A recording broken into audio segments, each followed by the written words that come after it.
Buletin Didik 2 April bersama saya Zaiti Zubair. Assalamualaikum dan salam sejahtera. Keputusan untuk membenarkan perjalanan rentas negeri bagi individu telah lengkap terima 2 dos suntikan vaksin COVID-19 akan dibincangkan dalam mesyuarat khas Majlis Keselamatan Negara MKN. Menteri Kanan Keselamatan Datuk Seri Ismail Sabri Yaakob berkata, mesyuarat khas itu akan dipengerusikan oleh Perdana Menteri Tan Sri Muhyiddin Yassin minggu depan. Kita akan bincang dalam mesyuarat khas sidang khas MKN yang dipengerusikan oleh Yang Berhormat Perdana Menteri. Kita bincang. Sebab saya pun tahu semalam daripada news. Jadi tak tahu mungkin dah dibincangkan dengan Kementerian Kesihatan atau tidak, saya tak tahu. Jadi saya tak boleh komen yang saya dengar melalui news. Beliau mengulas kenyataan Tan Sri Muhyiddin semalam bahawa penerima suntikan 2 dos vaksin COVID-19 mungkin dibenarkan untuk merentas negeri atau ke luar negara. Tambahnya, kerajaan tidak membincangkan secara menyeluruh mengenai insentif kepada individu yang mendapat 2 dos vaksin itu. Bagaimanapun, beliau berpendapat jika insentif itu diperkenalkan, lebih ramai individu akan tampil mendaftar untuk mendapatkan vaksin tersebut. Sementara itu, Kementerian Kesihatan KKM sedang meneliti aspek teknikal dan kaedah terbaik berhubung cadangan membenarkan individu lengkap terima vaksin COVID-19 untuk merentas negeri. Menterinya, Datuk Seri Dr. Adham Baba berkata, kebenaran rentas negeri itu dianggap sebagai insentif kepada mereka yang selesai vaksinasi, seterusnya menggalakkan orang ramai untuk mendapatkan suntikan vaksin. Sudah dibincang di MKN dan Yang Amat Berhormat Perdana Menteri raise this concern dan kita di KKM telah pun mendapatkan data-data teknikal, data-data klinikal dan etika, data-data yang berkaitan dengan kesihatan untuk kita cuba memberi insentif kepada mereka yang telah mendapat full vaccination. Bagaimanapun dengan full vaccination mereka tidak terlepas untuk perlu lagi menggunakan face mask, mengamalkan penjarakan fizikal, kebersihan diri. Datuk Seri Dr. Adham berkata beliau secara peribadi bersetuju dengan Perdana Menteri mengenai cadangan tersebut. Sementara itu, KKM sudah melakukan persiapan rapi di 600 pusat pemberian vaksin bagi kelancaran fasa 2 program imunisasi COVID-19 kebangsaan yang diawalkan pada 17 April ini.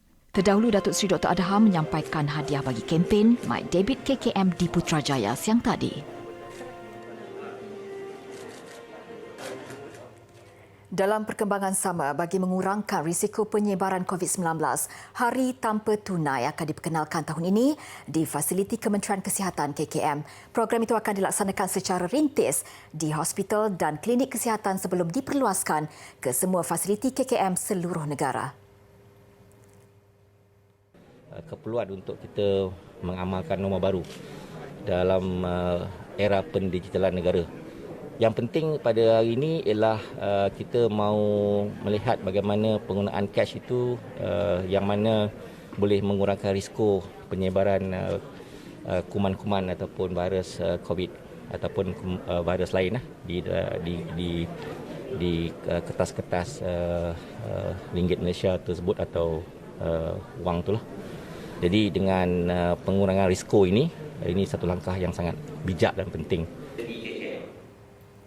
Jelasnya, KKM telah menaik taraf kaunter pembayaran di klinik dan hospital bagi membolehkan pembayaran menggunakan kad debit dan kad kredit. 413 fasiliti KKM telah dilengkapi terminal point of sale tahun lalu berbanding hanya 99 fasiliti tahun sebelumnya.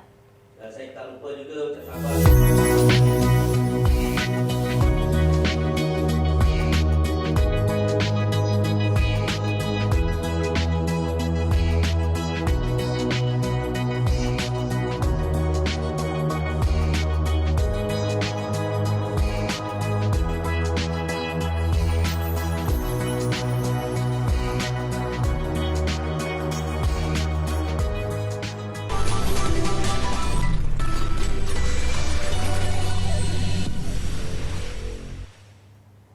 Bersua kembali, kota kemasukan pelajar lepasan Maktab Tentera Diraja MTD ke Universiti Pertahanan Nasional Malaysia UPNM ditingkatkan kepada 40%. Menteri Kanan Pertahanan Datuk Seri Ismail Sabri Yaakob berkata, dengan peningkatan kota itu daripada 10% sebelum ini, hampir semua pelajar MTD dapat melanjutkan pengajian di UPNM. penetapan kota kemasukan putera Maktab Tentera Diraja yang akan melanjutkan pengajian di Universiti Pertahanan Nasional Malaysia. Kita telah menetapkan kota sebanyak 40% kepada putera-putera daripada MTD. Dari segi jumlah, sebenarnya dari segi jumlah pelajar yang ada di UPNM, kalau 40%, hampir semua, mungkin keseluruhan pelajar-pelajar MTD ini boleh diterima masuk di dalam UPNM. Oleh itu, ia membuka lagi peluang untuk para putera pergi lebih jauh. Beliau berkata demikian sewaktu menyempurnakan perbarisan tahunan dan penyampaian hadiah putera MTD di Kem Sungai Besi Kuala Lumpur pagi tadi. Sebelum ini dilaporkan Kementerian Pertahanan akan berbincang dengan Kementerian Pengajian Tinggi bagi meningkatkan kuota kerana graduan UPNM mempunyai kadar kebolehpasaran tinggi dalam kalangan majikan. Manakala MTD pula adalah institusi pendidikan peringkat menengah yang diberikan latihan ketenteraan dan melahirkan ramai pemimpin di negara termasuk kepimpinan tertinggi di semua cabang Angkatan Tentera Malaysia ATM. Harap-harap laporan berikut ini dapat menjadi dorongan kepada kita untuk menjadi penyelidik yang berjaya. Institut Penyelidikan dan Kemajuan Pertanian Malaysia MARDI akan memperkenalkan varieti benih padi baru yang sesuai dengan keadaan tanah di Sabah dan Sarawak. Ketua Pengarahnya Datuk Dr. Muhammad Rauf Muhammad Nur berkata ketika ini MARDI sedang menjalankan penyelidikan bagi memastikan benih padi tersebut mempunyai daya tahan terhadap serangan penyakit serta sesuai dengan keadaan tanah dan cuaca. Tambahnya, sebelum ini MARDI telah menghasilkan varieti benih padi baharu MR298 iaitu jenis padi warna untuk ditanam di Sarawak. Untuk varieti benih padi baharu yang sesuai dengan keadaan tanah di Sabah dan Sarawak, ia dijangka diperkenalkan tahun depan. Menurut Datuk Dr. Muhammad Rauf, penghasilan varieti benih padi baharu membantu meningkatkan produktiviti penanaman padi dan merancangkan industri pengeluaran beras serta pendapatan pesawah. Beliau berkata sehingga kini MARDI telah menghasilkan 53 jenis varieti benih padi untuk kegunaan pesawah di negara ini. Letih itu ni. Ustaz, pening itu. Alah kau bateri lama. Dia pun duduk. Tarikh melihat anak bulan Ramadan ditetapkan pada petang Isnin 12 April ini bersamaan 29 Syaban 1442 Hijrah. Perkara itu dimaklumkan Pejabat Penyimpan Mohor Besar Raja-Raja selepas Majlis Raja-Raja bersetuju bahawa kaedah menetapkan tarikh permulaan puasa berdasarkan ru'yah dan hisab, dan Penyimpan Mohor Besar Raja-Raja akan mengisytiharkan tarikh permulaan puasa melalui radio dan televisyen pada malam berkenaan.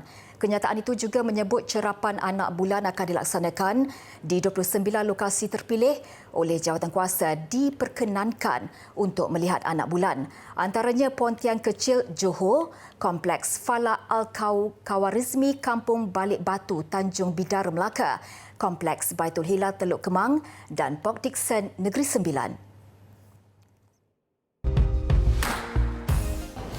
Okey, pelajar, bila berada dalam kelas, apabila berasa lesu, mengantuk, jadi pelajar kena meningkatkan kadar nadi pelajar.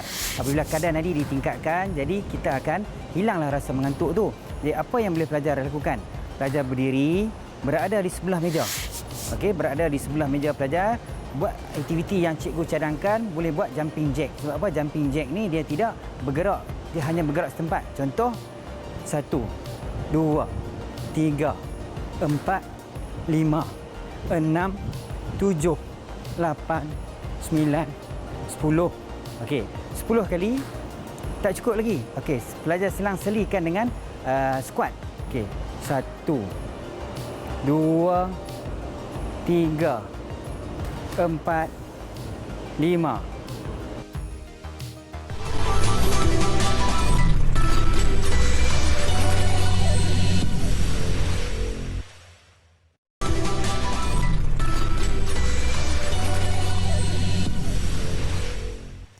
Sukar untuk membuat keputusan tepat dalam menentukan masa depan sendiri antara dilema yang dihadapi pelajar lepasan CJ Pelajaran Malaysia SPM.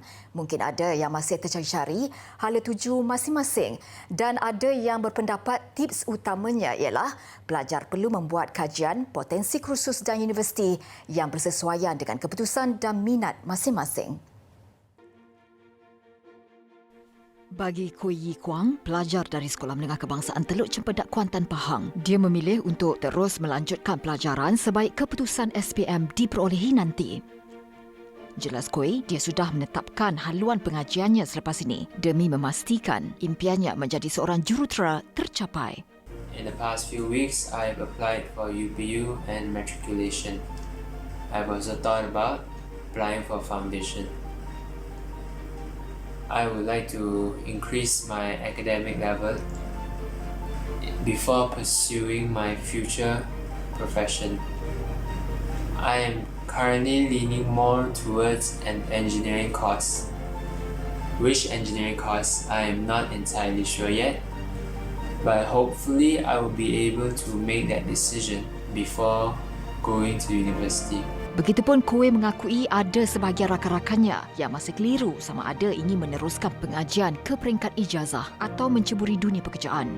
Nasihatnya, perlulah membuat kajian terlebih dahulu terhadap potensi kursus yang diminati bagi memudahkan proses pemilihan universiti. Bagi Nur Aida Abdul Rahim yang juga guru Kui Yi Kuang, dia selalu menasihati dan membimbing pelajarnya dalam menentukan haluan selepas tamat persekolahan. Di sini jugalah peranan ibu bapa memberi nasihat dan pandangan kepada anak-anak. Kerja lebih mencabar dari segi fizikal, manakala sambung belajar lebih mencabar dari segi mental. Okey, tapi harus diingat lepasan SPM ini usianya adalah lebih sesuai untuk menyerap ilmu dan mengeluarkannya secara kreatif ketika mereka berada di alam pekerjaan kelak. Jelas Cikgu Nur Aida, setiap pilihan sama ada menyambung pelajaran atau menceburi bidang pekerjaan mempunyai cabarannya yang tersendiri.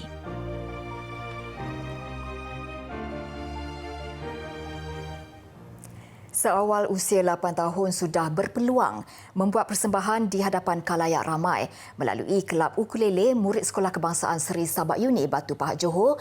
Bukan sahaja memantapkan kemahiran bermain alat muzik, mereka juga dapat meningkatkan keyakinan dan keberanian diri untuk berdepan dunia luar.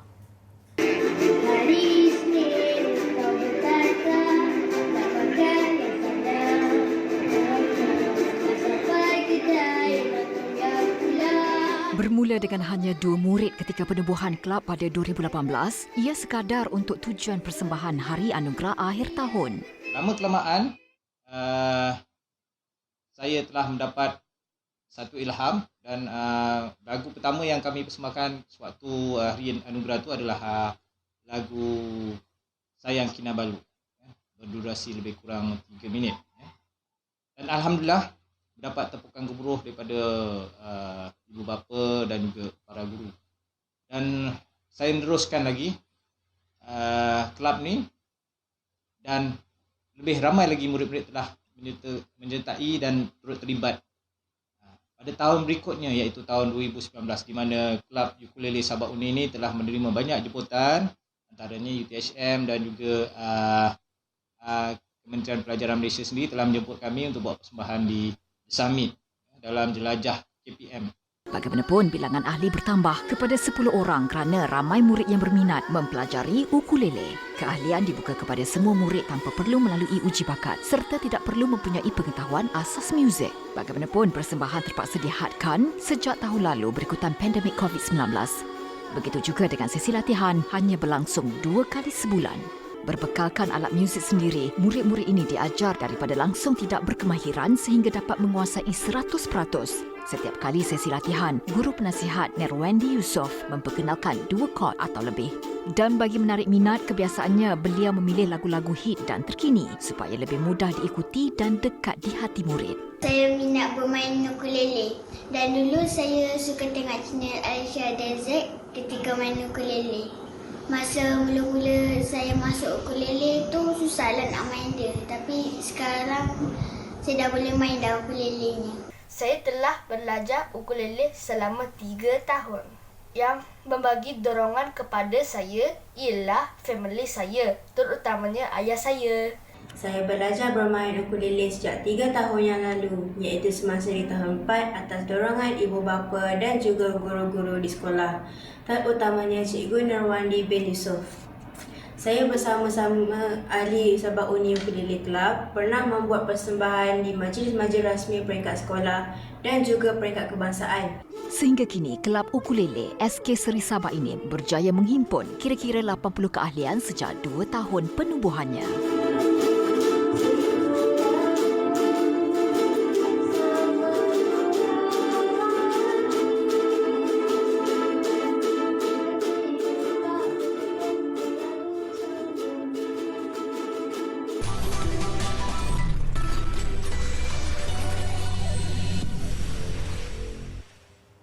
Bersua kembali, ini sesuatu yang wajar kita renung-renungkan berbanding apa yang sering digembar-gemburkan. Kajian menunjukkan lebih separuh daripada kanak-kanak di Jefferson, daerah termiskin di Mississippi, Amerika Syarikat, hidup tanpa jaminan keselamatan makanan. Bagi mengurangkan beban penduduknya, semua murid yang layak diberikan bantuan makanan percuma.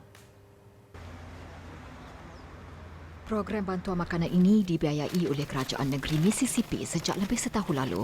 Tenaga pekerja pula hanya sukarelawan.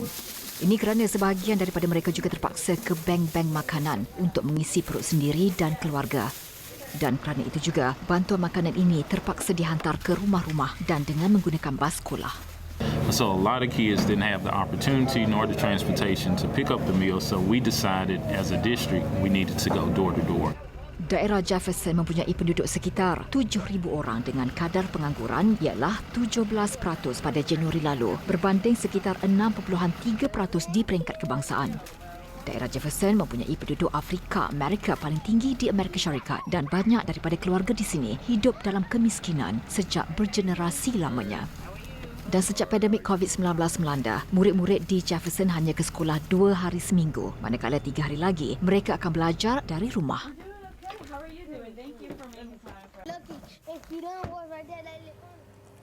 Di Filipina, sebuah video seorang lelaki menyelamatkan seekor anjing yang terperangkap dalam lumpur tular di media sosial. Lebih meruntun jiwa, lelaki itu sanggup menggadai nyawa meskipun menyedari tindakannya itu mampu mengundang padah. Kejadian berlaku sewaktu Jerick Irock, 20 tahun dalam perjalanan menghantar bekalan air di wilayah Rizal. Tiba-tiba dia ternampak sebahagian kepala anjing yang hampir ditenggelami lumpur tebal. Tanpa berfikir panjang, Irock segera menyelamatkan anjing berkenaan.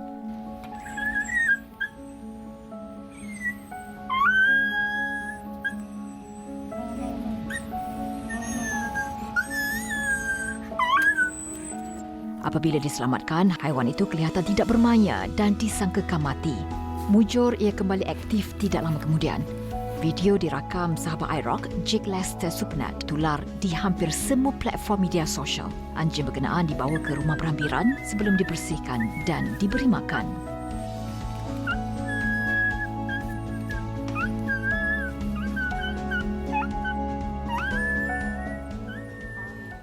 Mungkin ramai tidak sedar kejohanan perlumbaan drone adalah salah satu daripada beberapa sukan yang terpantas di dunia. Apatah lagi kelajuan maksimum objek terbang itu mampu menjangkau sehingga 170 km sejam. Saksikan laporan ini. Kang Chang-hyun, 18 tahun dari Korea Selatan, adalah juara sukan berkenaan dan mahu mempertahankannya. Remaja ini beraksi bersama 3 rakannya dan kerap melakukan latihan bersama-sama bagi memastikan kemahiran pengendalian objek itu sentiasa berada pada tahap tertinggi. Hakikatnya, kaedah pengendalian alat ini tidak mudah seperti yang disangka. Kerana juruterbang perlu cekap menggunakan alat kawalan jauh selain perlu fokus pada sudut pandang kacamata virtual reality. 드론 레이싱은 손가락으로 이제 경쟁하는 거다 보니까 손가락이 빠른 애들이 가장 많이 어쩔 수 없이 치고 올라오게 돼 있어요. 그래서 아무래도 성인이 되면은 어쩔 수 없이 손가락이 좀 굳어져가지고 뒤에 밑에 있던 애들한테 어쩔 수 없이 치일 수 있더라고요. 그래서 Sama seperti Formula 1, penerbangan drone bergantung pada ketepatan, kejuruteraan dan kemahiran juruterbang. Ia direka secara custom oleh pesaing mahupun pasukan yang bertanding. Maka tidak hairanlah setiap kali selepas penerbangan mahupun perlumbaan, golongan ini akan melakukan analisis teknikal persis kejuruteraan profesional. Analisis termasuk maklum balas daripada juruterbang, jurulatih mahupun data penerbangan. 합니다. 기본적으로 정찰을 하는 임무도 카메라를 바라보고 드론을 운용을 하고 조종을 해야 되는 그 시스템이고, 이제 이 친구 드론 레이싱 자체도 카메라를 보고 조종하는 시스템입니다. 그러니까 당연히 큰 도움이 될 거라고 생각을 하고 일반인보다도 훨씬 더 잘 운용할 수 있을 거라고 생각을 합니다. Atas pencapaian remaja itu, sekolahnya yang terletak di kawasan pedalaman Hong Siong kini diiktiraf sebagai sekolah berkepakaran drone. Kang turut diangkat sebagai duta bagi menarik lebih ramai pelajar dan bakat baharu.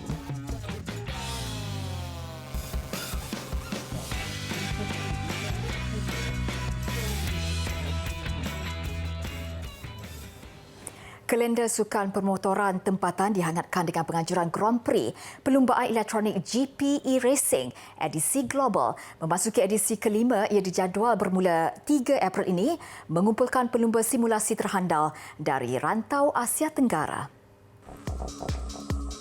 Penganjur menambah baik format perlumbaan menerusi pecahan 4 kategori iaitu emas, perak, gangsa dan tembaga yang membezakan jenis-jenis jentera. We got two championships, right? Well, actually got 3 championships, but 2 championships we're focusing on right now. Endurance edition, which started in January, and we've had 2 rounds. That's where we gave the prizes for the winners from the first 2 rounds.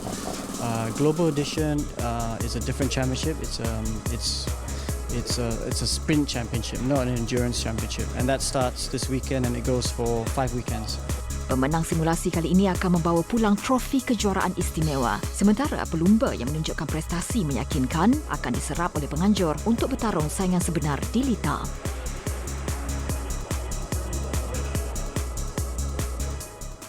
Paparan chef pastry di Itali mengukir telur Easter menjadi objek seni mengakhiri buletin didik dan kesemua hasil seni itu boleh dimakan namun mampu disimpan bertahun lamanya dalam tempat sejuk. Dengan itu saya Zaiti Zubir. Assalamualaikum dan selamat malam.